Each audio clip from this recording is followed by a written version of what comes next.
Parenting 101. Parenting 101. And I don't have children. I'm childless. I'm an auntie. I am You excited are about an being auntie. an auntie. I'm happy to be an auntie. That's right. That's right. Um, and I've known your kids for a long time. They do call you auntie.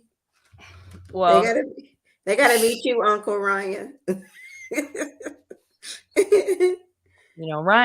Ryan, I listened to last week's was it last week? No, week before last week. Uh-huh. Our I had to jump off and talking about credit cards and stuff. And Yeah, that was Ryan.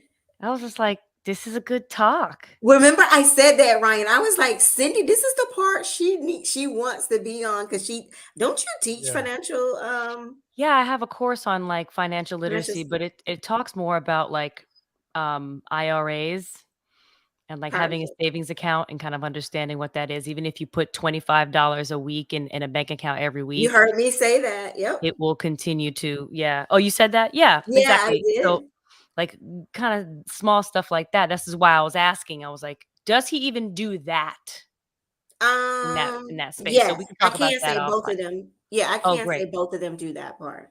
Oh, good. Well, Yeah. then, It's it's just them asking themselves, can they afford the cost of living here in Miami is the challenge. high is the cost of living. It sure Yes, is.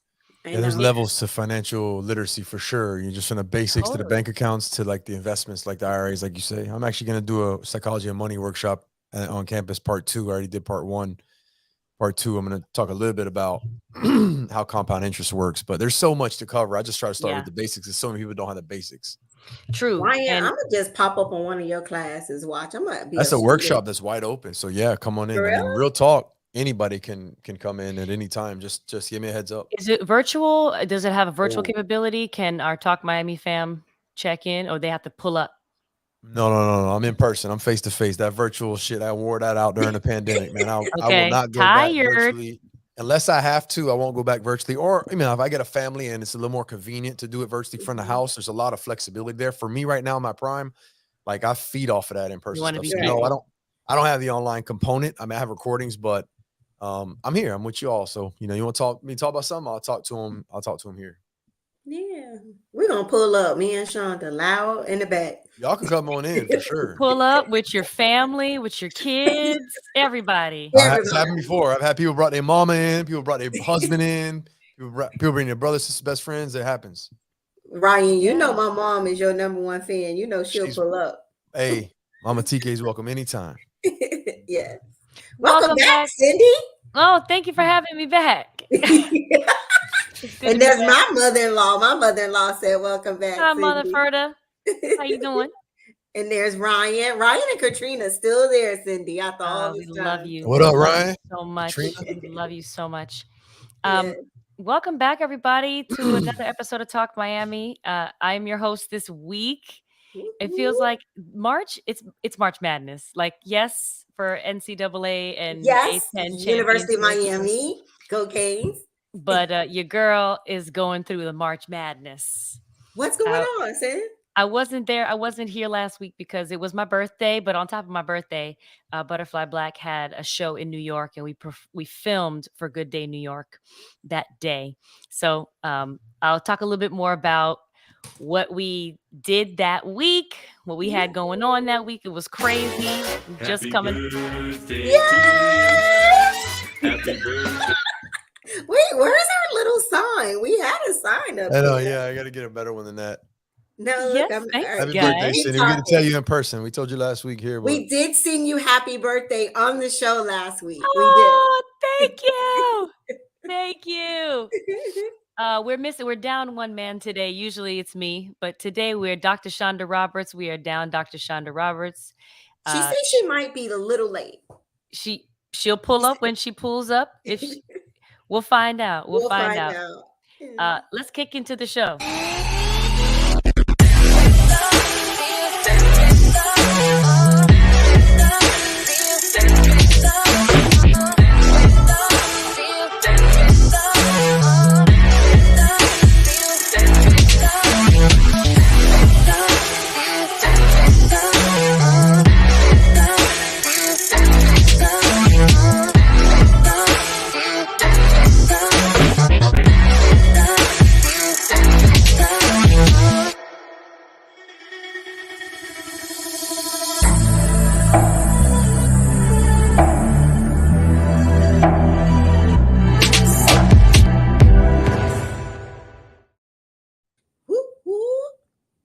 Welcome back to another episode of Talk Miami. Yeah. You know, I tried to hold you down singing all last week. Ooh, I appreciate you. Did I sounded good, didn't I, Ryan? I gotta put you on to my vocal coach. He is an incredible vocal coach, celebrity vocal coach. His name is Eric Arsenio. If you look up Eric Arsenio, not like whoop whoop, he is from New Orleans, so there's an X in Okay. there. Arcaneeux. French Arsenio, huh? Yes, he's French. But if you look him up, he's the black vocal coach. Let's go. The man, Let's he's go. fabulous. And after one lesson, I was like, what have I been doing for the last 30 years? You know? Was I singing before? What is this? Hey, Syndee, can anybody sing, or some people just will not be able to sing? No, I think honest question. I think everyone can learn the mechanics of singing. Whether they sound good or not is a different story. But that's they a very different. Yeah. Mm-hmm. Right. And I said the same thing about dancing. They asked me that as a choreographer, like TK. Everybody has rhythm, Ryan. It's up to us to bring the rhythm out of someone, or them taking dance lessons to pull and find the rhythm. So some people got to take dance lessons a lot longer than other people because like, for example, there you go. Some people are just gifted. Like, I didn't take one dance lesson in my life growing up. I just learned how to mimic videos and watching Janet Jackson, Michael Jackson. So some people just have it. Syndee, some people were just born and they have vocal ability. And then there are just some people who just need training. So it just depends if you're gifted. I always wonder, because I write a lot. I've written poetry, lyrics, and I always wonder, what if I was trained? What if I could actually sing this stuff? Like, I could go grab a mic somewhere and like kill it. I always wondered if that, but I don't know if it's too late for that. Like, yeah, I mean, I think the greatest thing to do is like pick up a guitar. Because that's learning a damn instrument. Like, you can match pitch. That's learning the whole instrument. And you have a sort of understanding of like, okay, if I'm off key, if I'm singing this note, if I'm playing this note and my voice doesn't match that note. So it'd be like, you would like sort of get an idea. And it's like, it's chords. Yeah. It's chords. You could do it. But you got to work with my tone, right? My actual voice. Like, I mean, a C note, I guess, is a C note, but my C note is going to sound different than your C note, ain't it? Yeah, and it's mechanics, and it goes with mechanics first if you want to learn to sing, but also, like, I tell my students, I'm like, find somebody you enjoy and try to mimic them first, right? And then we can get into the mechanics, because you got to first love it first. You can't approach it from a technical standpoint at first. You got to feel it, probably. It's like you got to feel it. You got to love it. In terms of like, I got to correct enjoy it. All right, that's a different show. Sorry, it's an enjoyment aspect of it. Yeah. And once you enjoy it, then you can play with that. Once you're there to like learn it, then it becomes mechanical, and it becomes a different thing, Forced. All right. It becomes kind of forced. All right. Different show. All right. Thank you. Yeah. But how are we doing, y'all? TK, how are you? First, introduce yourself to our Talk Miami family as always. Hi, everybody. I'm TK Owens for the new listeners out there. Let's see, wife, mother, entrepreneur, author, the list goes on and on, host, broadcast journalist, just pick one. I probably do it, but that is me. Thank you, everybody. Welcome back to a great Monday. I'm going to pass it down to the one and only the Ryan David. Hey, everybody. I'm trying to get my lighting right. The Ryan David, psych professor, personal leadership coach, holistic lifestyle coach, YouTuber, soon to get back into that, and lighting, grip, videographer, and everything else here. Trying to get this right. You see it. Trying to get my lighting right here, get a little brighter for you all, but glad to have you back here. Thank you. You don't need no more brightness. No more brightness. That background is beautiful. Get that amber glow right on your face. That white skin be a little bit too dim. Sometimes it's a little bit more like no, it looks great. It's giving drama. Is that good? All right. Yeah, it's good. You're good. How you doing, Syndee? Hey, everybody. It's your girl, Syndee Winters, singer-songwriter, Broadway star, and one half of the iconic super duo Butterfly Black. Hey, y'all, it's been crazy. So I know. I've been watching you. I feel really blessed. We flew to New York. Actually, the week before, I came back to LA, did Talk Miami. The next day, I got a call from my friend Chloe Arnold, world-renowned tap dancer, choreographer, the head and founder of Syncopated Ladies. they're on tour and they said, "Hey, Syndee, what are you doing?" And I'm like, "Oh, just chilling at the crib. What's They up?" open for us? Wow. She's like, "Yeah, yeah. Can you fly to Nashville and perform with the Syncopated Ladies?" Oh, And I thought, Say yeah. less. I said, "Yeah." yes.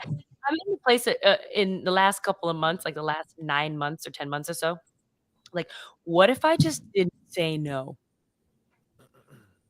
You mean? Like, what if Listen, I I, took I, all the I slid in your constrictions DMs out? today. Yeah, like, what if I just didn't say no and, like, the possibilities of life? Like, I read Shonda Rhimes' book, The Year of Yes, and just seeing what that meant for her and how it transformed her life. So, you know, I this is the reason why the topic for today is so important, because as I'm not saying no, I am saying sure, and doing it with a with a great energy, like, cool. In the past, I have been like, yeah, sure, and then I'm like, oh, rolling my eyes, you know, and sort of regretting and reluctant that I agreed to do this thing. Mm-hmm. And I feel like it has done me a disservice in enjoying what I do, Mm-hmm. based on whether I'm tired or I feel overcommitted or my ADD kicked in and I just was like, I can't. So today's topic is, and I want to sort of focus on it because I want to be able to get your take, and then also our friends and family, our Talk Miami family, and what they do in their lives. But if you heard the saying, um, are you I choose violence. You know, you wake up and Wake up and you're George on that violence. war path, or say mommy's on a war path. I remember we used to say mommy's on a war path. Okay, lay low. Did you wash the dishes? Okay. So that sort of like energy, how often in our communities and in our families do we feel that that people who we're interfacing with, including us, are choosing violence? So do you choose violence in your life, proverbially? And if I want to know how, if at all, you have chosen how you maintain your peace, or if you've chosen peace, because I know that on some days, depending on what time of the month it is, or if I'm tired or I haven't drank any water, uh, you catch me and my tone is violence. I need you to explain this. Like, is it a certain scenario, or you mean just in general? I was Or going to ask you to elaborate on violence. You said proverbial, but like frame violence a little bit better so we could see if you literally mean, Okay. because I don't think you mean how often do y'all take out a knife or a gun on Yeah, somebody? no. So it's not physical. It's not physical violence. It okay, is verbal. It is mental violence. So say you work at a 9 to 5 job like okay, TA and or Professor AB, and you have a student or a coworker that sends an email that is unfavorable. Maybe you've answered it. Maybe it's something that they missed in the meeting. Maybe they're just trying to be contrary or a sort of combative. And rather than replying, going, mm, oh, and okay, replying with I got with a you. tone and a basically a way to cut it and belittle, or just be Yeah, To kind of address it rather than clap address back, it. if you will. Address it. You address it in a particular way that you choose joy or you yeah. choose peace. um how have you had an instance in your life where you have done that Oh together? yeah, oh yeah. You chosen violence? Mm, can I say that I have matured? Yes, that's I Okay, want to know the journey, yeah. because the truth So is, yeah, tell the truth and then tell yeah. where you are. There was a time that I used to just react and be reactive in my responses. But over time, when I am a boss, when I am a leader, we have an expectation not to always be confrontational. I have learned from my own mentor to seek to understand first before I react. I literally think about what I'm about to say before I say it. there's 3 things that I do when it comes to an email. You brought up a scenario like a 9 to 5. What if somebody, this is what I always tell myself, either a text or an email. My response, I say to myself, TK, should you call this person, write them back, or text them? Because sometimes when you text someone or you email, your words can be taken out of context. And so they can hear how they read it. And so if I really want to be understood, and it depends on if the situation is sensitive, I decide to pick up a phone. I'd rather talk to a friend before they just take you don't know what a tone is in a text message. So it depends on if I can already tell when I'm reading a text that if it's going in a confrontational way. So I decide I can either go back, and we can keep going back and forth all you want. That used to be me, Syndee. I used to literally would sit there and argue with somebody in the text. We're going back. I mean, writing paragraphs back and forth. Now I have learned to hit them with, okay, and mess their head up. I'm not about to sit up here and argue with somebody when you've already made up your mind.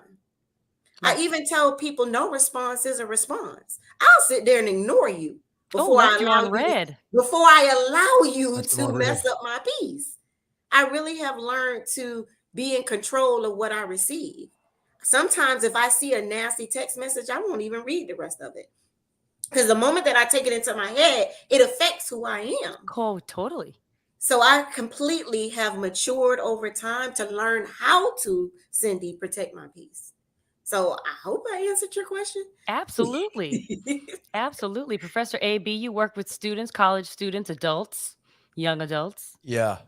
That's now. Like, I'm listening to TK talk, and after listening to your explanation and where you're coming from, Syndee, and I'd love to hear more about the origin of this topic for you. I mean, I know you kind of briefly touched on it, but I'm listening to TK talk, and all I'm thinking about is like the old me. Now, let's see. So obviously I've been a life coach for over 10 years. And so I've studied that and how to, I'm all about practice what you preach. So I've never taught something that I didn't already try to master. I've never coached someone in something that I haven't already applied. So that's how I've always been. And so at 43, I got a good 15, 20 years of like studying human behavior and at least trying to understand where I should be nudging my tendencies and whatnot, and whether it go from reacting to responding, which is what Kantika talked about, the maturity, the growth. I think, and let me know if this fits into what you're talking about, Syndee. So for me, I think about how in the past, I think the biggest thing was a maturity and an evolution of the time that it takes, the time and energy and effort that it takes to go back and forth. It wasn't so much the negative toll that it took on me, because here's the thing. Like, I think about the younger me. So I'm trying to like paraphrase the difference. The mature me is now more understanding about where someone's coming from when they come at me, whether it's email or not. So the mature me now just deciphers on if I'm going to say something back, and then how I'm going to say it back, or when, like TK said, what modality am I going to, what method am I going to choose? So it's just more so me trying to figure out, like, I'm analyzing a situation to see what's best for me, what's best for them, what's best for, and like, so I have practice of certain responses, and I can read but before, in the past, I think when people would offer up an opportunity to, I don't want to say have an attitude, but I can argue with a smile very well. Like, I'm very articulate. And so, like, I can play. We can do this. Like, if you want to go, I can do it. And I'll, like, not with an attitude in terms of like respectfully, like I'll go. We can go. And intellectually, I will exhaust you to the point where you're like, damn, like I picked the wrong one. You know what I'm saying? Like, I'm not the one. It's not going to happen. Like, I enjoy, that's why I enjoy deep intellectual conversations. Like, Ryan is choosing violence. Right. So that, if that's an example, so I'll choose to exhaust all my resources to either make the point, prove the point, or just dismiss you completely.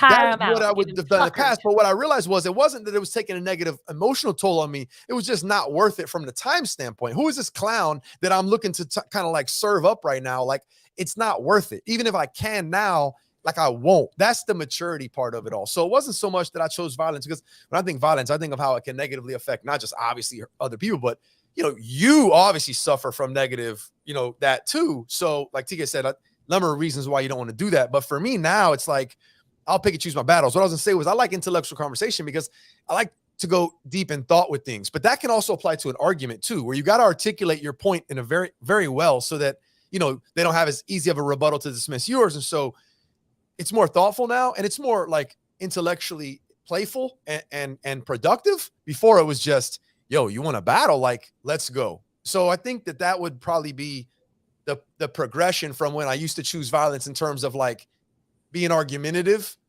and arguments aren't bad per se, but being argumentative, but almost at the expense of time and energy when it wasn't necessary. Right. Whereas now it's like, I'm going to choose whether or not I'm even going to do that or not, even though I still can. I don't know if that works. Totally. That's probably it for me. Yeah. Syndee, there is this time, like if they catch me on a good day, like everybody has a bad day. Now, somebody mess with me on a good, I got time today because I will go back and forth with you. Listen, if you hit below the belt and want to talk about one of my kids or somebody close to me, you probably gonna get it. But I let them know when I got time today. But for 9 times out of 10, I would just ignore you. That's also have messed up someone mentally, that you're not even responding to them. Suck the power out. Yeah. But it's also, the question is, sometimes you choose violence with yourself. Yeah, I was trying to understand that. Explain, Syndee. Yeah, explain to us. So how I was listening to this podcast, and she was the host was talking about, it was the Black girl burnout, and the topic was I definitely can't relate to that. I'll try my best, but I can relate. The topic was to opt out of choosing violence, which means opt out of being defensive, opt out of that initial defensiveness that I have definitely experienced as a Black woman, and then I've also taken on and exhibited with not only others, but also how I treat myself. You're like, oh God, I don't feel like doing this right now. Like, like a negative, overall negative defensive attitude. Negative defensive attitude. And when I made a conscious effort to like go, yeah, but like, dude, this is sweet. Whatever. Like, let's just not go with, yeah, absolutely. And go, and slide all the way to the other side. Just go, all right, I am here doing a thing. That's me, Sin. I've gotten to that point. That's me. Yeah, because that, I think maybe it comes with time or experience. But if I wish I could have caught that earlier, I think I would have saved relationships, misunderstandings, and I would have learned more about myself and what my capabilities were as a collaborator, as a negotiator. In our situation, in my world, if I'm in a collaborative space and we're creating a piece of work and someone doesn't like something, or I don't like something that another collaborator is doing, I might have in the past gone, why are we doing that? That's a violent turn. It's a violent tone. That's not on yourself. That's like with them in that sense. That's back to with the other person. I'm giving that person like, why are we doing that? Right. Why are you doing that? And it's striking, right? So rather than going, why, I would say, how did you get there? Tell me your reasoning why. Explore it a little bit before shutting it down already. Before it gets shut down. And for me, I have definitely been like, no. Yeah. First, TK. That's what I learned from my mentor, and what can help you with that, Syndee, is come with the mindset to seek to understand what is their why. Absolutely. Like what you said, right? I like how you said over time you did say why instead of just saying no. Seek to understand even how. Yeah. Walk me through how you got there. There you go. Yeah. But even then, Syndee, what you just said is correct. And it goes, both of you just pointed out, and I'm coming from a standpoint of empathy, believe it or not. Everything you just said, it takes the focus off of what your interpretation is, what your judgment is, whether you like it or not, saying, but what's up with you? Tell me how you got to that. Why would you want to do that? Tell me more. That is what a lot of people don't understand empathy is. It's, yeah, you have an opinion about it, but you put your opinion to the side and you say, instead of you making a judgment or an opinion, you get curious and you investigate. Tell me more. What's your why? How'd you get there? How'd you get that? Why would we want to do that? Tell me. And you're curious right away. You're moving from you to them. And now if you're not about you, then you're not going to be like, oh, that's dumb according to me, or I wouldn't do that. Or that. It's like now you're in another space. That's what a lot of people can't do. And that's why a lot of people are not able to have empathy for other people. And look, what I tell people is thus cut themselves off from possible collaboration, whether that it is in exactly business, it's personal, done. or relationship. It's dead. As soon as you make a judgment or you decide that's done, or it's a no, or you get defensive or the violent responses, you're cutting yourself off from the other person. And that's what a lot of people do with empathy. First judgment. First, I tell my students, you're going to have a snap judgment, they call it, a first response. Everybody has a first impression. Everybody. But if you decide to conclusively decide that my first impression is the impression, that's it, then you're done. You're cut off. What the key is, well, a lot of people can't do this, is that when they have the first impression, recognize that's your first impression. Well, that's dumb. I wouldn't do that. But that's me. Why'd you do that? What's going on with you? Where are you coming from? That's what people can't do. I took a course. That helps avoid the violent response too, almost, because you're pushing pause on that necessarily. Ryan, you're so smart. Well, I know you're smart. You're a professor. Well, thank you. But I took a course on emotional intelligence, and that's where I learned that. That's the chapter I teach it in. Yeah, as a supervisor and as a leader, I needed to understand my team first instead of me just making decisions. TK, that is the word people do not associate really to the level with empathy. People think empathy, I think emotions, but where do your emotions come from? They come from your perceptions and your thoughts. If I want to understand Syndee, I can't just say, oh, I'm so sorry you're feeling down today, or I see you're kind of sad, or, oh, I have empathy for the fact that you're upset at work. No. It's tell me what your perception of your boss was when he said that so that I know why you're upset.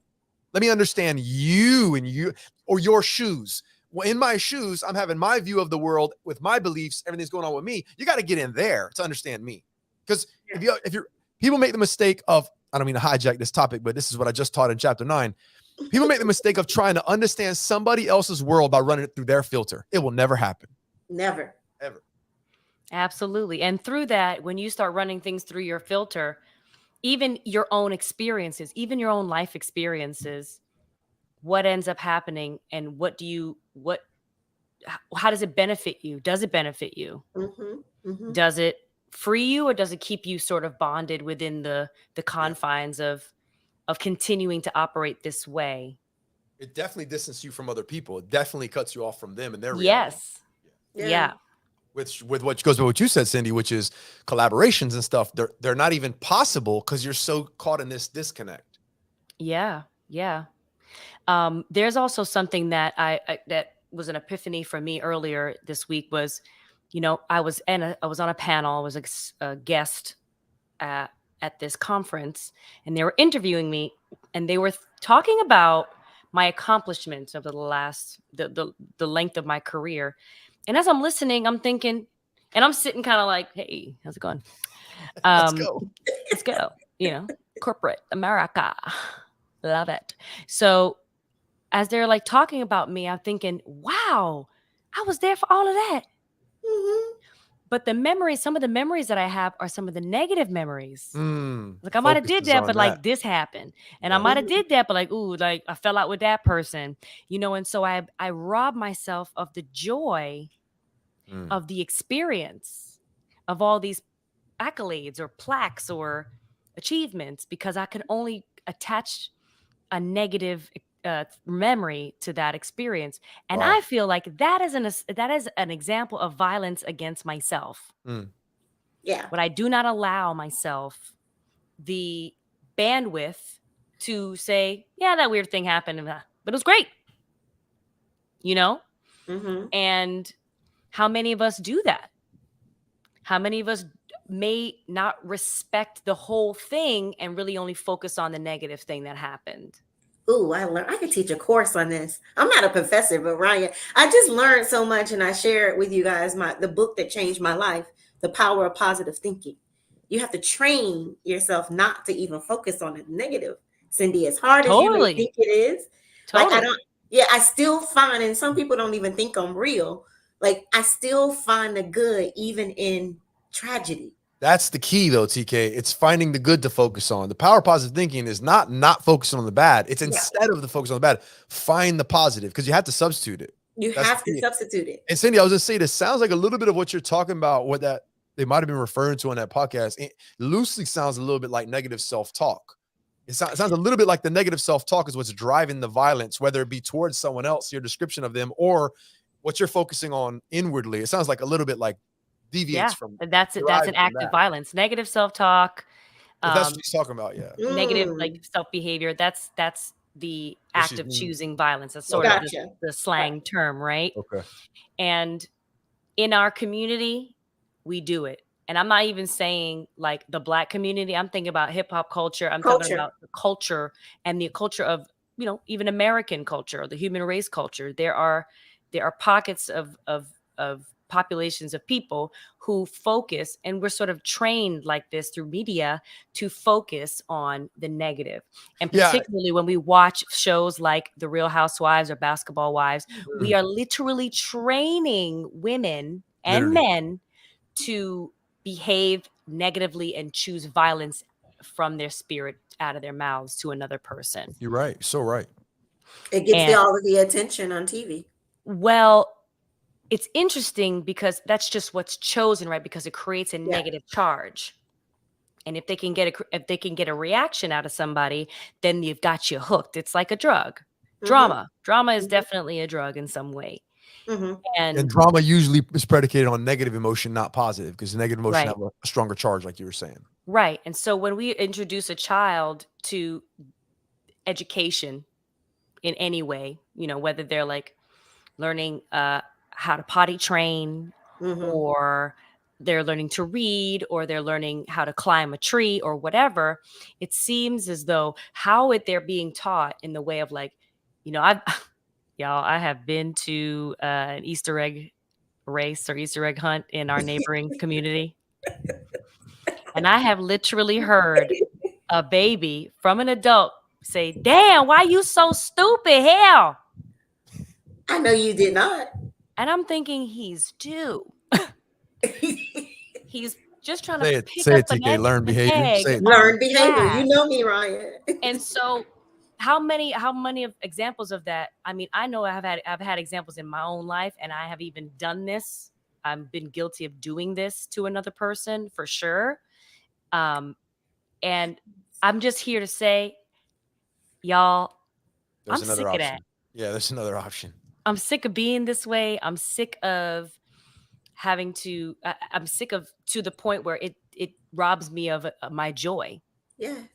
Yes. So sharing that with you and the Talk Miami family, I wanted to ask, and please put it in the chat, y'all, like, what part of your life are you robbing yourself of joy, where you could really be a little more happier or positive or grateful? Syndee, listen, I'm at an age, y'all know I'm turning 50 this year. I'm at an age, I'm not about to argue with you. I have learned to just protect my peace. I'm not doing this for you. I'm doing this for myself. If I'm not about to argue back and forth with somebody on the street or my child, I swear I am the power of ignore you. Like, I just refuse to come back to me when you're ready to talk. I will hit somebody with that. I just refuse to even argue with people. I'm just not there. All that yelling and hollering ain't gonna go nowhere. Come back when you want to talk. It's not gonna do anything. Sin, I do have a question for you guys, because I went back and forth with somebody. Look at me going back and forth, but I had to state my case.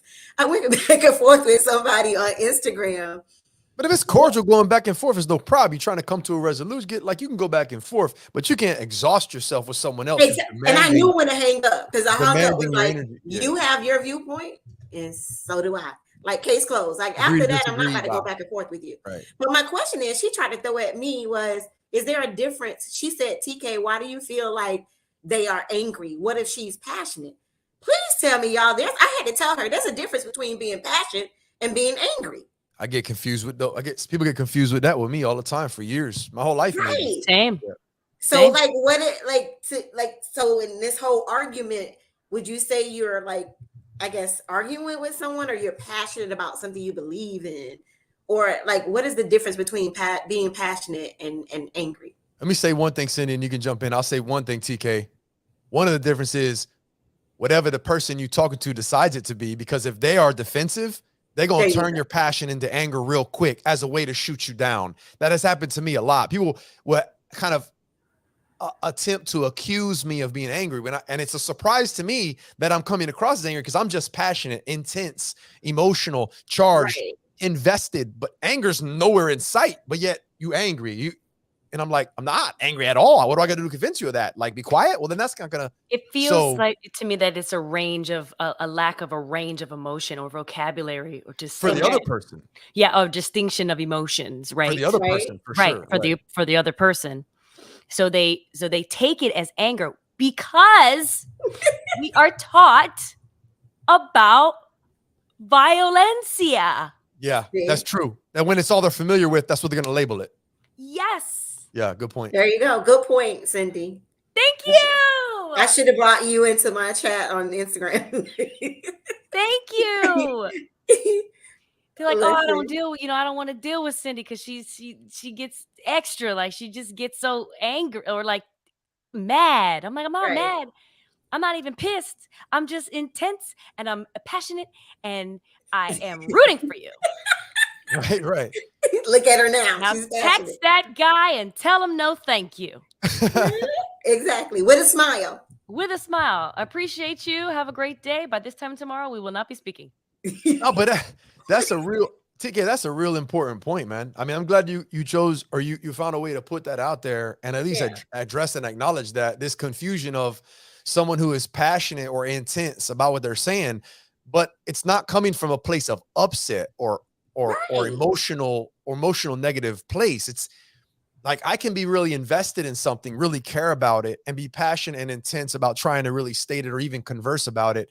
And my own personal emotions, or I should say negative emotions, are not the driver for it at all, which I think anger would be. Everything you're saying is coming from this place of upset, which they're just night and day for me. I mean, and if you really take a listen to what the content is that somebody's saying, the tone of what they're saying and where they're coming from, and their intention, you'll see, okay, this is actually just an intense conversation to move things ahead, to progress, and not to argue or be angry. Right. So, but like you said, Syndee, if it's not in your vocabulary, if you're not familiar with it, if culturally all you've done is seen intense as angry, whether it be at home, on TV, community, then of course that's going to be the label. And if you're fragile, and anybody who is somewhat intense or passionate strikes that nerve or that chord, you're going to be dismissive, absolutely off top immediately of that's anger. And so I'm going to shut you out now because I'm not comfortable with passion or intensity. Right. And that person is coming at me to read me, or I'm like, I'm tired of this. I'm about to read. Ooh, Syndee, and not necessarily that.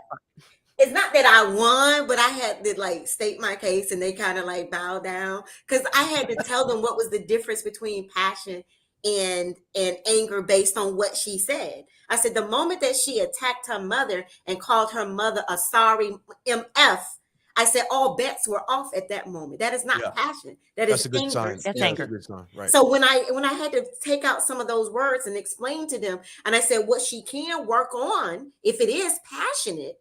I said, if she wants to be passionate about something, it's choosing her words. But I said, the moment that you would have called my mom a broken MF, I said, all bets would have been off. Yeah, insults negate her deliverance. Yeah. So when you said tone right, work on your deliverance, your choice of words, your tone, if it's going to be passion. Because if not, I think that you're angry at this point. Right. Your intention then is to harm. Correct. Thank you. There you go. Violence. It's violence. Right there. Right there. It's violence. We got there. We got there, friends. Intention is important, and I think they can tell. Yeah. And speaking of talking real talk, let's go to real talk. Ryan or David. The chopped and screw version. That's what I'm talking about. Okay. Good evening, everybody. Real talk tonight. I want to talk about something that I saw over the weekend last week, and it was Chris Rock's new stand-up. I'll try not to spoil it for you all. New stand-up's called Selective Outrage, and it was phenomenal. A couple of things first. Chris Rock addressed, where is that siren? That's me. Sorry. Okay, good. You're in the city there. I got it. Okay. Sometimes that happens, but that was pretty loud. I think it was outside of me. No, you're good. But it was phenomenal. First of all, because Chris vocally shared and said and expressed concerns about some things that I swear to you I have been saying privately and among people among my circle for 5-10 years. And I'd love to do a separate podcast on my own podcast where I go over key points of things that he spoke on, obviously as a comedian, but points that he made that I have been thinking privately and talking about privately for a long time now and wanted to talk about publicly. He just shattered the ice. So phenomenal stand-up. But I want to talk about one bit that he did, and I want to take that one bit that he did, and I want to share and talk about narcissism, believe it or not. But let me back up before I talk a little bit about narcissism and I share a few things with you all. I want to talk about the bit that he did and what it was. Chris talked about in this bit, he said, the biggest addiction in America, and I would say the world, but he says the biggest addiction in America is attention. And he went off on attention. Biggest addiction in the world is attention. He talked about attention. Everybody wants attention. And what Chris said was, he talked about 4 ways. I think Shonda Roberts is joining us. It looks like potentially, or that's Syndee's. That's actually Syndee leaving, but she'll be back. I know, right? I mean, I thought Shonda was joining. I looked down real quick. So he talked about attention. Attention is the biggest addiction in the country. And so he talked about, Chris said, there's 4 ways in which you can get attention. And I won't try to impersonate Chris Rock because I'll fail miserably. But you hear it already trying to come out in me because he was so passionate about Go what ahead, he was try saying. it. Try it, Ryan. So passionate. He said, the biggest addiction in America is attention. Everybody want attention. Everybody want attention. He said, there's 4 ways you can get attention. He said, number 1, he said, you can show your ass. Now, that's quote unquote what he said. He can show your ass. And he was literally meant show your ass. He talked about how, number one, biggest way, probably first way, expose yourself. And I'll just paraphrase what he was talking about there. Expose yourself, reveal yourself, share private parts in public. You'll get attention. Roughly. Sex sells for that reason. You'll get attention. Number 1, show your ass. Number 2, you can be infamous. In other words, you can hurt people. You can cause harm. You can shoot up a school, become infamous. You'll get attention for being infamous. But obviously, that's a lot of negativity associated to that.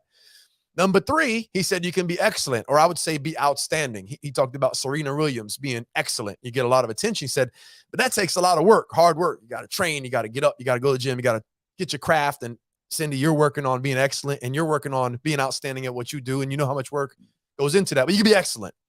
4th one, though, is where I'm going to focus on today. 4th one, he nailed it. 4th way to get attention, be a victim. Be a victim. You will absolutely get attention. Now, he expanded a little bit what he was talking about like that. He said, check this out, what he said. And just to summarize what he meant by that, and he did clarify, there are people who have been victimized. And but what I say is, there's a big difference between being victimized and being a victim. There are people who have been victimized who don't even see themselves and consider themselves victims. He's talking about pseudo victims, people who are choosing victimhood, choosing to be seen as a victim. He said, we got an ER that is filled with people who have paper cuts. That's what he said. He nailed it. I'm like, that's crazy. So what I want to talk to y'all about is something that I'm going to investigate even further when it comes to victimhood and this victim mentality, which, by the way, is not, like he says, victim shaming people who are actually victims. Let's be real clear about that. There are people who are actually victims.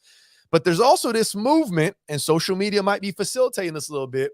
There's also a movement for people to adopt the identity of a victim. And what I mean by that is they find relevance and get attention through being a victim. Now, what do I mean? What am I talking about that? How does this relate to narcissism? I just want to read a few things to you specifically. So this narcissism that I'm talking about is a little different variation than most people attribute to narcissism. A lot of people think of narcissism, they think of grandiose narcissism. And that is a narcissism where it's overtly they consider themselves bigger, better than everybody else. And they think that they're entitled. And I'm going to talk about entitlement because entitlement is central to narcissism, no matter what the flavor is. But they think about how they're entitled to, and they're greater than everyone else. And they'll use people for what they need. And but understand that there's another flavor of narcissism that is not being talked about. And I think that if we understand this other flavor of narcissism called vulnerable narcissism, we'll understand victimhood mentalities a lot better. And so, like I said, entitlement is a central aspect to narcissism, but Entitlement can be thought of as the belief. I'll read from the article, Psychology Today article. Entitlement can be thought of as the belief that an individual deserves more than other people and is linked to selfishness as well as lowered participation in helping behavior. The relationship between narcissism and entitlement is well documented. Narcissism can be split, it says, in two types, grandiose and vulnerable, as I just mentioned. These two types share many adverse behavioral traits, such as being antagonistic and self-absorbed, but also have many differences, some of which you might be able to really understand or maybe have already thought about on your own. I'll read what it says here. Grandiose narcissists are overconfident and socially charming, while vulnerable narcissists are anxious and lack self-confidence. They look a lot different. Remember, the commonality here is entitlement. Both types of narcissism are highly correlated with entitlement. The question is, how does each individual justify the entitlement? And that's what I want to really elaborate on right now, just to finish up here. Ooh, it's getting good. So the entitlement justification is interesting. There's 3 lines that I'll give you first, and then I'll talk about the 3 studies they did that really where they showed how this manifestation of the entitlement justification came out for both vulnerable narcissists and grandiose narcissists. I've been disadvantaged in the past, quote unquote, was a way of thinking for the vulnerable narcissist. They easily think of and recall times in which they were whether they were real or perceived times in which they were undeservedly worse off than they are now or than other people, and when things were unfair to them. The first study looked at justification statements. Grandiose narcissists chose statements such as, I am naturally deserving. And vulnerable narcissists chose statements such as, I have been disadvantaged in the past. So the justification for the narcissism for the grandiose narcissist was, well, I'm naturally deserving. That's the way they see themselves. And the justification for the vulnerable narcissist was, well, I've been disadvantaged in the past, so of course I deserve it now. That's the justification in the first statement, in the first study that they did. This supports the hypothesis that different types of narcissism experience different reasons for entitlement. Study number 2, there's 3 studies. Study 2 expanded on this by showing that vulnerable narcissism was correlated with victim justice sensitivity, supporting the idea that vulnerable narcissists see themselves as disadvantaged and victims. Remember, what I'm talking about are people who maybe have been disadvantaged and are victims of something don't have to identify as that, whereas other people who have not truly been disadvantaged or truly been victims can adopt this, not just for attention, but also for this narcissistic potential here. And then study 3 revealed that grandiose narcissism made it easy to think of times they had been deservedly better off. So, well, I've always gotten that, and it's always been the way it's worked for me. That's the way I should be because I've always gotten that. I've always been well off like that. So, of course, I deserve to be that way in the future. And then the vulnerable narcissist made it easy. It was easy for them to think of times when they had been undeservedly worse off. So, of course, I'm owed whatever I'm owed because of what I've been through. So that's a lot of information I'm throwing at you all. But I just wanted to point out narcissism, central to narcissism is entitlement, but entitlement can be justified in different ways, which ends up manifesting out in really different flavors of narcissism, meaning grandiose. And this is what a lot of people talk about when they talk about someone they dated who is a grandiose narcissism, full of themselves, entitled, and thought that they deserve the world, and so on. So that's really, I think, the more pop culture definition and version of narcissism. But don't sleep on this other one, vulnerable narcissism, that's making its way around. And I think that we see a lot of people now either looking for attention or unknowingly trying to find an identity or a sense of connection, adopting this victim mentality. And that's what we're talking about here with vulnerable narcissism. So I just wanted to segue from Chris Rock's stand-up, talking about attention, and now looking at this vulnerable narcissism, which I'm going to expand on and talk a little bit more about narcissism, and I'll talk about those 2 in the future. But this is a good opportunity for me to give you all some real talk when it comes to different flavors of narcissism and attention and how we go about justifying what we deserve, aka maybe even attention. TK? Does a narcissist know that they're a narcissist? Narcissist? Yeah. So see, that's a tricky question. The short answer is no. And even if you try to bring it to their attention, remember, they see themselves They're not going to as accept it. right, because that would be obviously that would be difficult. So people generally tend to see themselves as who they are. They tend to see themselves as perfectly fine and normal and okay. When you explain something to somebody like this, something that is as severe as narcissism, it takes a lot for a person to say, wow, that core aspect of who I am is coming across like that for most people in most situations. that's a lot to work on and to accept. So remember, who you are is central to who you are and everything that you do. So I'll just back up, TK. One of the most difficult things to treat, because when we talk about narcissistic personality disorder, that's the actual personality disorder. One of the most difficult things to treat for an individual is a personality disorder, because remember, your personality is all of who you are It's all who the you time. are. Yeah, it's not just one mood, or it's not just, one a little bit of anxiety or one phobia. It's not like one area of your life. It's everything and who you are. So to try to get somebody, one, to accept that that's, who they are, and then two, to try to treat it, it's very difficult, very difficult. So somebody can become aware if they have if they struggle mildly with it, somebody can become aware of maybe their tendencies if they're open to it. But generally speaking, someone will reject this, and they'll find a way. Oftentimes they'll find a way to make you something be wrong with you for pointing that out or for accusing them of something. So the short answer is no, generally speaking. Yeah. Gotcha. Yeah, that seems like it takes a lot of work. And a lot of love. The acceptance is before the work, though, Syndee. The acceptance is the hardest part.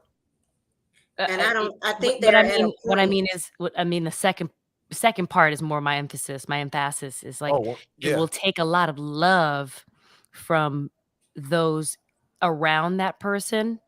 And then it would take a lot of love for that person to say, okay, something must be up here. Something must be up here, and they have to be up against a consequence. Right. That sometimes, and even that sometimes they'll even push harder. So best case scenario, yes, Syndee, you're right.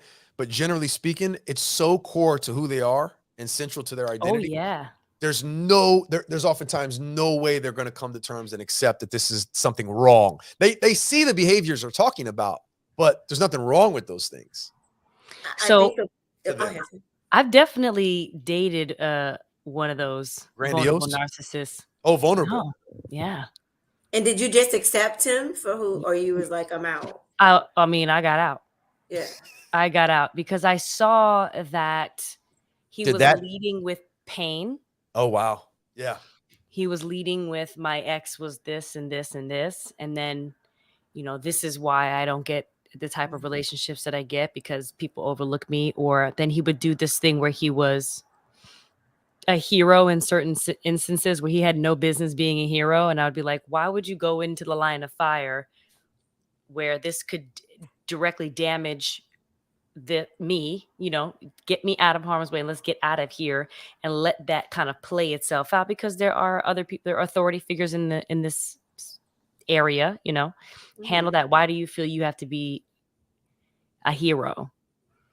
And then he says, don't shame me for trying to do something good. And I said, is it good? To whom? Right. Is it self-serving? Right. Right. And also, how fragile are you that you can't take that constructive criticism from your girlfriend to say, hey, listen, there's another side to this whole playing hero thing. You were kind of putting me in harm's way. I want to make sure you realize that. I was looking at the barrel of a gun. I think this is when you talked about, you told us about that situation. Yeah. And I was thinking, I'm like, in this scenario, I'm looking at a gun being drawn on a person, and it's within, any kind of shoot distance. It's close. And I'm thinking, but when I went to correct or give my thoughts, no, baby. The type of feedback that I got was, don't shame me for doing something good and doing something right, or doing the right thing. Was it the right thing? Right. For who? Yeah. For who? Right. That sounds like defense and like a defensive response to protect his own maybe fragility in terms of, damn, now I got to question whether, so all that's kind of centralized to themselves, referring to themselves. Right. But the victim part, the leaning on the victim part for relation and connection and attention, that is more the vulnerable part that you mentioned first, for sure. Yeah. And you're probably going to leave because blah, blah, blah. Yeah. I'm like, well, you're right. I'm out. You're right.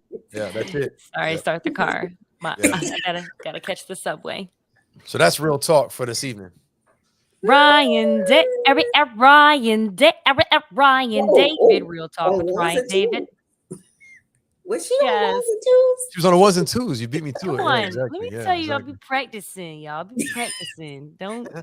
Don't She be just thinking I gave be you out the here just lollygagging, okay? I'm an you artist. snatch it. I'm Professional. be chopping and screwing.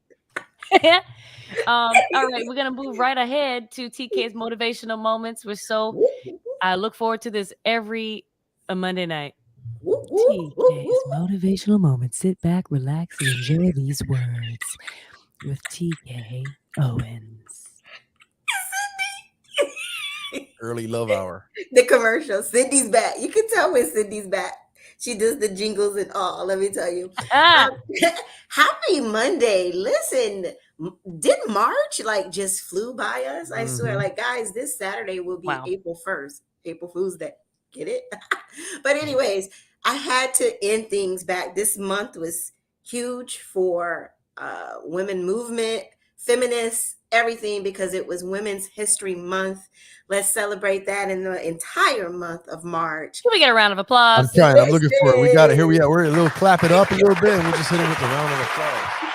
And so I thank you, thank you, thank you. I started this month TK acknowledging said, Women's "Thank you, History thank you, Month, thank you." and I wanted to end it acknowledging Women's Month because this is a man's world. Yes, it is, but it will be nothing. Whole nother topic. I'm Nothing. gonna say it again.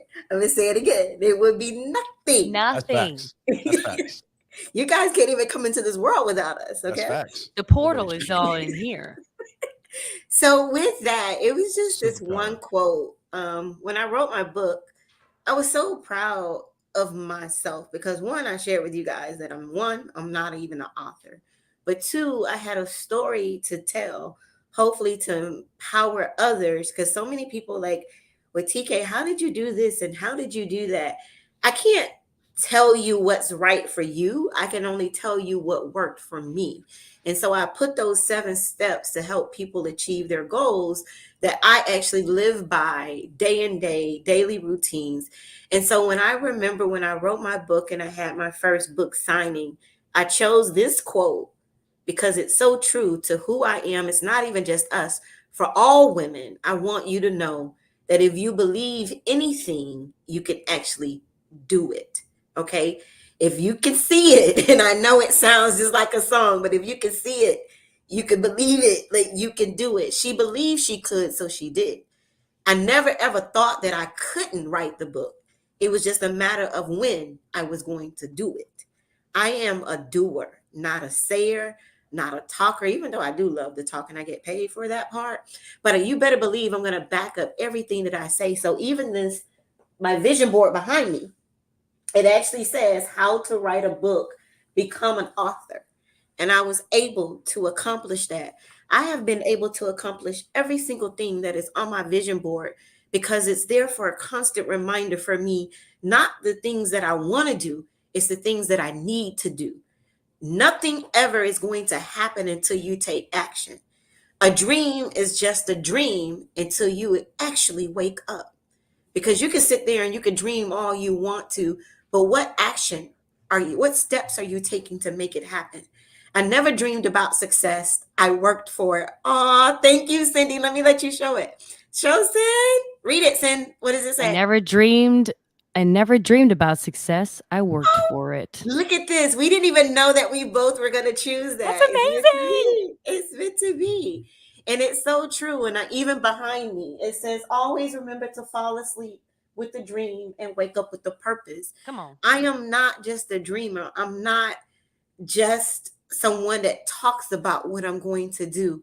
When you talked about, you got interviewed earlier, Syndee, and you got a chance to talk about all of your accomplishments and all the things that you, and I had the same thing. Someone interviewed me, and you guys know that I'm getting ready to celebrate my 50th birthday, and there's a tribute that's going to take place November 4th. Syndee, I need all of you guys to make sure that you're here in Miami. I'll fly you in, Syndee, because you are the host. You guys are the host of my party, by the way. Here we If go. I didn't even tell you, now you don't even have a say I so. know. But it's going to be a tribute to me. That was my wish, right? Everything that I've done in this world was to hopefully mentor and coach someone else under me. And so it is my dream to have all of my kids from my studio, or any student or anyone that I have touched in their lives, they're going to come back and perform for me for one more time, and they get to choose the song they want to dedicate to me. And so I had to do my resume and I had to write my bio. And I'm like, I have accomplished literally everything that I think I've ever wanted to do in life. There's only one more thing I want to do before I leave this earth. But, and I am going to do that. And that is to open up my own performing arts center one day. That is the last thing. And if I don't do it, I want to pass it to my daughter to do it in our legacy. But I have accomplished a lot. And guys, I want to share this with you. It's not because of the things that I dreamed about. It was things that I actually dreamt about, put into action, and actually did it. And so for those who could say, oh, I don't know when I'm going to go back to college. Listen, you're talking about a single mom who had 2 kids, who had just got out of a divorce, was working a full-time job and still went to school. I just didn't use, and I'm not saying anything or excuses, because it is about timing. I didn't get my bachelor's degree until age 33. So don't think I went all the 33 years without a college degree. I went to college here and there, but I didn't graduate until someone actually laughed at me for not being a college graduate. And that was enough motivation for me to go back to school, and then I graduated. And then not only that, it kept me going to go get my master's degree. Didn't stop there. Went back to school for broadcast journalists. I love when somebody tell me I can't do something, because I swear I'm gonna prove you wrong, and then come back. Won't even say anything. And I'll just let all of my accomplishments show you. And sometimes do I do it for them? It's not necessarily for them, but I dare anybody to tell me I can't do anything. And so I want to share that with every woman that is out there. There was a time that women, we didn't have a voice. There was a time that we couldn't even vote. There was a time that we were told home to take care of the kids and just clean up. And I'm not saying that that is a bad thing, but now we have a voice. Now we have equal rights, just like everyone else, to get out, to be bosses, to be leaders, to be first, to be pioneers. And so if there's anybody that is still struggling with what direction they want to go in, feel free to contact me, anybody on this show. I'll be glad to help share with you just the things that help me. Like I said, it may not be right for you, but I can help you be accountable, because that's the number one thing, is when you're going to say you're going to do something, I'll be constantly in your ear seeing if you did it. So from my mouth to your ears, I hope you guys received it. That's it from me, Syndee. Thank you so much for listening to TK's Motivational Moments here on Monday nights on Talk Miami. Aww. And I got all emotional because my babies, I was on the phone with Antoine, Phil, everybody, Syndee. They are thinking about what song they're going to dedicate to me. And you got to do the same. You got to sing me. You got to sing me a song. And what song would you dedicate to me? If you believe. You better come on now. Should be a write you one. That's a fact. I might write you. Ryan, you have no say so. You're the host. You guys are the hosts of my 50th birthday party. Oh boy. Yeah, I didn't have a say so for your wedding. Nope, you didn't. I just flew you in. I mean, I'm glad. I'm so glad that I get the opportunity. You know, I could have chosen violence, but like, I ain't coming. But I didn't choose violence. I don't think you've ever told me no, Syndee. Lord, the thing is, I just don't tell TK no. It was personal violence. She chose violence against herself in those situations. Because TK in a past life chose violence. Listen, the old TK. She would be like this with it. For my 50th birthday, you guys have I know you're not going to come back and say this and that with a double barrel. So, you know, growth is a crazy, amazing, beautiful, opulent thing. I got to protect my peace. Truly. Yeah. So thank you. Thank you so much. That is true. Dream. But yeah, I'm gonna piggyback on that, man. For everybody out there listening, watching live, listening live, and who hears the recording, understand something. Respect women. Fellas, we need to hold our women up. You need to respect women as equal and appreciate them. Ladies, those of you out there who do not respect yourselves or what you're capable of, y'all need to tighten up and respect what you're capable of. Y'all have a superpower. You all are it. You can say it's a man's world, but we wouldn't be spinning at all if it wasn't for y'all. Respect yourselves before you expect anybody to respect y'all. So just want to say that real quick. Come Put some on, respect on our Ryan. name. Yeah. Syndee, I mean, I could teach that. That'll probably be my next course. And guys, I speak. If anybody ever needed me to come out and speak, I love speaking about women empowerment because I have gotten to a place, Syndee. And Syndee, I think I even heard you say this about talking about a relationship of yours. I don't lack confidence. And I'm not saying that everybody, but I have gone through enough in my lifetime to know that I am the prize. I'm so Yeah. sorry. When you have learned to love yourself, you know what to expect from others. Don't you dare settle for anything less than what you deserve, ladies. Like, That's oh my right. God, don't, that's a whole nother segment. It Like, is, man. But to get what you're saying is, man, and I think that a lot of successful people will take their failures and their setbacks and their challenges, and that reminds them and shows them what they're capable of because of what they overcame. And people who are struggling are doing the opposite. They're thinking that they're not worthy because of the failures and the struggles. And then you just got to switch that. And I think that it's not a matter of just having it be perfect all the time. It's just understanding how to look at the struggles. And so, yeah, you're a good example of that. So thanks for sharing that Absolutely, story. absolutely. And thank you. yes, TK, you are a big mentor. You are my mentor. Oh, You are someone that I decided that I was going to try to follow in your footsteps. yeah, I You remember. didn't take singing lessons, but I decided to go that route. I But remember I said, I, "Sin, go, go," and yeah, you went. and there was a moment where I was contemplating and I was Almost working shows with you violence. at the time Almost shows violence. at your studio, and I said, "I feel bad about leaving No, you," and no, you said, "Absolutely not. You have to go." And that was the day I made my decision to move and audition for the Nick City Dancers, and yeah, then history took its Broadway. course.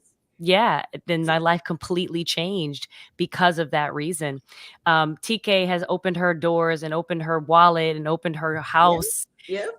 for numerous amounts of young people who have gone on to achieve some greatness in the entertainment industry.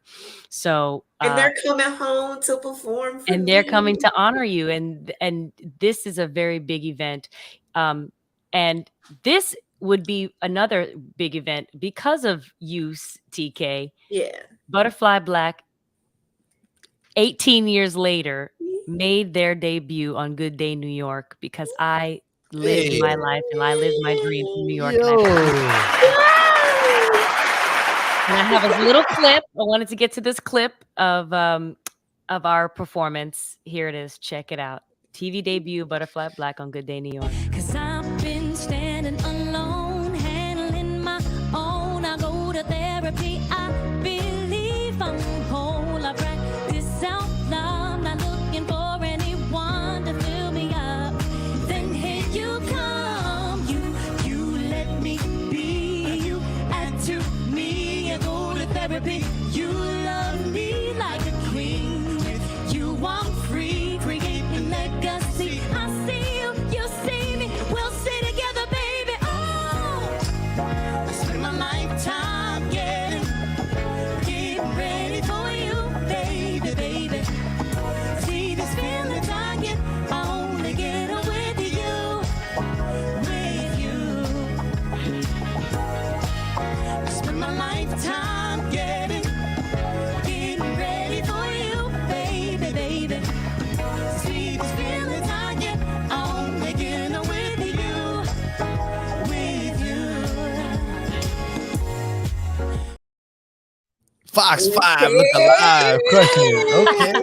Yes, yes, yes, Thank you yes. so much. Just to conclude Congrats. March Madness, Butterfly Black made their TV debut. Our EP is coming out in June. Make sure you check us out. And on that note, thank you so much for being with us today on tonight on Talk Miami. We are so grateful. Ben Williams is in the chat, There y'all. he Butterfly is. Black. Stay There there. he is. He's in the chat. There I was about to say just real quick before you finish, Syndee, the coolest part of that clip was in the midst of the song, y'all looking at each other when you were singing the lyrics, because that's how you know it's genuine. I really appreciate that, and I appreciate your genuineness in your lyrics, your energy, all that stuff, man. And I'm Thank proud of you. you. I'm really proud of you. Thank you. Thank you. You got the authenticity, the reality. That's what I want to bring to in my journey. Yes. and what I need to do here. You know, the We need idea of genuine. We need attention. more genuine. Exactly. And I've always been on that tip. So, you know, I've tried it. I've tried the other ways, but my lyrics are the most impactful and the most important to me because you are what you say you Right. are. Yes. Syndee, you are also a doer. Everything that you verbally have told me that you wanted to do, you did it. I remember you told me about you and Ben and starting a group, and look at you guys now. Thank you. Thanks. You Yeah. know, and I find that the universe and God puts people in your life to help you show evidence of how true that can be for you. And Yep. you are definitely one of those evidence, the signs of evidence, and one of those examples in my life. So, Just make sure you don't choose violence when they do, and you'll be good. you know what I'm saying? Like we both have definitely chosen violence, and we have definitely chosen peace There it and is. joy. Peace and love wins every time. Yes. Thank you all for joining us for another episode of Talk Miami. If you are listening to us every Monday night live at 8 p.m. Eastern Standard Time, you can watch us on Facebook at Talk Miami Talk Show and our YouTube channel live. You can also watch our streamcast afterwards. You can follow us on Facebook, Instagram, and Twitter at Talk Miami Talk Show. Please remember to subscribe to our YouTube channel. If you are checking us out after our live cast, listen, it really helps us out if you go to your favorite podcast channel, whether it be Spotify, iHeartRadio, Apple Podcasts, Google Podcasts, and hit that like button, follow, and the bell notification and/or a heart to just let us know that you are out there listening to us when we are offline. It really helps us out. And helps us create more content. And then leave us a comment. If you need to pause this, leave us a comment and let us know what part of our conversation really struck a chord with you. We'd love to hear it. Thank you all so much for another successful night. Be well, choose peace, and Peace. peace out.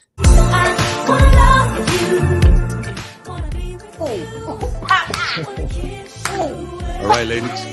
Bye, everybody. Have a good night. Good night. Wanna live with you. I just wanna love you.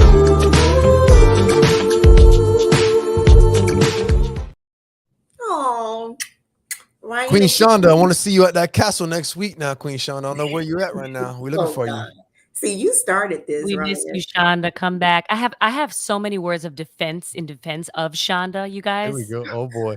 You guys. Listen, she losing Don't that come for weight. my friend. Don't She come for losing my that weight, and you can't listen. You can't tell her nothing. All the love and praise. Syndee and TK besties this show. Next show, they're going to be fighting about Shonda.